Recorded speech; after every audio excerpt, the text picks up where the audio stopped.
For this week's topic discussion, I will be discussing what it truly means to be a sports fan. When I discuss how I see the sport community, I would say that overall, the sport community has an unbreakable bond. Sports are very powerful. We have athletes with platforms that are unimaginable.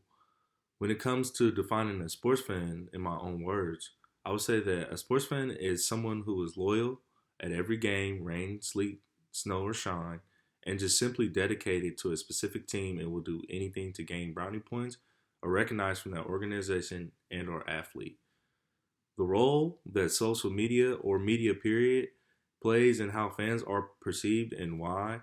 Media plays a huge role in how fans are perceived, I would say.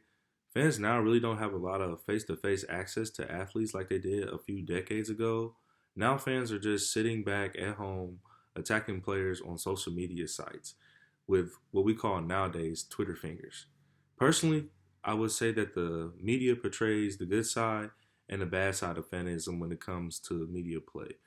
When you watch ESPN, for example, they'll always give like the funny tweets about a situation or the bad tweets about a situation and the serious tweets about a situation.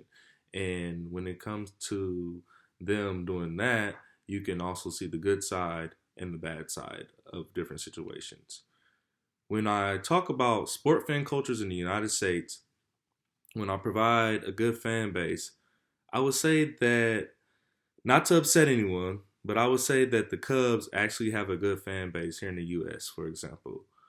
And not to upset anyone again, I would say that the New England Patriots have a bad fan base. I know for a fact that I know a couple Patriots fans and they like to talk a lot of trash, and I don't think that's good. So, but not to upset anyone. And when the question is, what is the line for fans? The line for fans would be when it comes to killing one another and hurting innocent bystanders. I feel like that no one should be hurt over your team losing a game. That's just unrealistic. The types of behaviors that will be considered in crossing the line, I say that there are many different types of behaviors that I consider to be crossing the line. Talking personal smack about an athlete's child or mother or significant other is crossing the line. And when fans use racial slurs to address an athlete, that's definitely crossing the line. Or they spit on an athlete, that's definitely crossing the line. I would definitely have a problem, a huge problem with all those things. And I'll probably get physical with that fan. When I compare what we consider as wild fan behavior to the hooliganism culture for football in England, I would say that here in the US, we just don't meet up and duke it out in the streets. Over there in England, they will meet up casually and just have an all out brawl.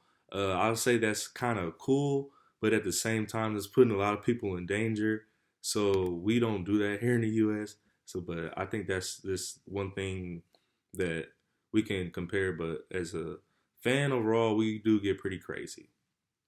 Ultimately, to answer the question, are the hooligans fans and why is their behavior not prevalent in the US sport culture? Is because I would say that the hooligans are definitely fans and just tearing stuff up all the time. We only do that when we win like major games, Super Bowl, NBA Finals. That's not like for an everyday game or just a regular season game. We don't do that. So the hooligans are fans for sure, and they literally will live and die for their associated teams. That's how I feel like they're fans. So thank you for listening to my post.